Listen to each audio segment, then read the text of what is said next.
बिस्मिल्लाहिर्रहमानिर्रहीम। Students welcome back. Nectar vision at B K platform से आपको खुश आमदीद कहते हैं। डिस्क्रीट स्ट्रक्चर का लेक्चर नंबर 13 और आज का टॉपिक हमारा वेन डायग्राम है। वेन डायग्राम सेट को रिप्रेजेंट करने का, ग्राफिकली रिप्रेजेंट करने का एक मेथड है। Set can be presented graphically using the Venn diagram. अब वेन डायग्राम में हमें क्या चीज़ ज़रूरत पड़ती है? हमें यूनिवर्सल सेट की ज़रूरत पड़ती है। तो यूनिवर्सल सेट को एक रेक्टेंगल बॉक्स में शो किया जाता है। यूनिवर्सल सेट कैसे बनाया जाता है ये हमने लास्ट लेक्चर के अंदर डिस्कशन की है।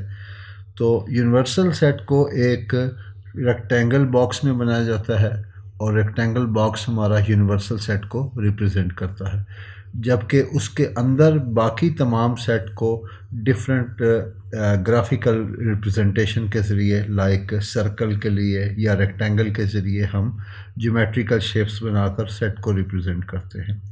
और अगर कोई एलिमेंट दो मुख्तलिफ सेट के आपस में कंबाइन हो तो उनको ओवरलैपिंग स्टेट के अंदर दिखाया जाता है। This method is called the Venn diagram.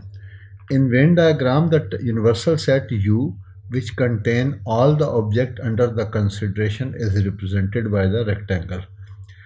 Note that the universal set varies depend on which object are to be interested. Okay, inside the rectangle, circle or other geometrical figures are used to represent the set. बाकी set को हम किसी मुख्तलिफ figure rectangle के ज़रिए या circle के ज़रिए, ये कोई रूल नहीं है, हम किसी भी फिगर के ज़रिए रिप्रेजेंट कर सकते हैं। Some time points are use to represent. अब सेट के अंदर जो एलिमेंट्स हैं उनके लिए हम डॉट लगाकर, पॉइंट्स बनाकर भी रिप्रेजेंट कर सकते हैं। इसके लिए हम एक डायग्राम देखते हैं। A Venn diagram that represent the v, the set of vowel in the English alphabet. अब यू सेट जो रिप्रेजेंट कर रहा है वो इंग्लिश अल्फ़ाबेट को रिप्रेजेंट कर रहा है, यानी इंग्लिश के जितने भी हमारे अल्फ़ाबेट हैं ABC से लेकर Z के तक, हमारे तमाम अल्फ़ाबेट जो हैं उनको रिप्रेजेंट करने के लिए यू सेट है। जबकि वॉवल सेट हमारा AEIOU है और वॉवल सेट को हमने एक सर्कल डायग्राम के ज़रिए शो किया है। तो अब ये इससे पता चल रहा है कि इंग्लिश अल्फ़ाबेट का जो यूनियन है वो तमाम का तमाम बाकी तमाम है, लेकिन उसमें से वी सेट हमारा जो है वो AEIOU है और AEIOU के जो एलिमेंट्स हैं उनको हमने डॉट लगाकर सर्कल के अंदर रिप्रेजेंट किया है।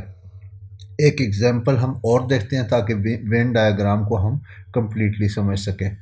यहाँ पर सेट दिया गया है A सबसेट ऑफ B। तो A सबसेट क्या होता है कि एलिमेंट जो है वो A के एलिमेंट जो हैं वो B के एलिमेंट जो A में पाए जाते हैं, that is called the subset.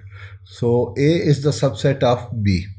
तो इसमें अब देख सकते हैं हम कि A के वो एलिमेंट जो B के अंदर मौजूद होंगे।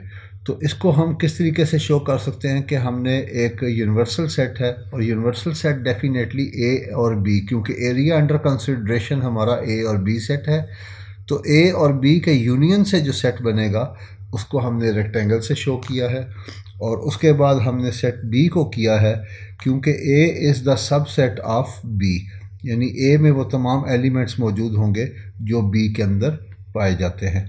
तो इस तरह से हमने A को इंटरनल सर्कल के ज़रिए शो किया है और B के अंदर डेफिनेटली कुछ और एलिमेंट्स भी होंगे जो अदर देन A होंगे, तो वो B सेट में दिखाई दे रहे हैं और दोनों को कंबाइन करने से जो यूनिवर्सल सेट बन रहा है वो हमने रेक्टेंगल बॉक्स में दिखाया।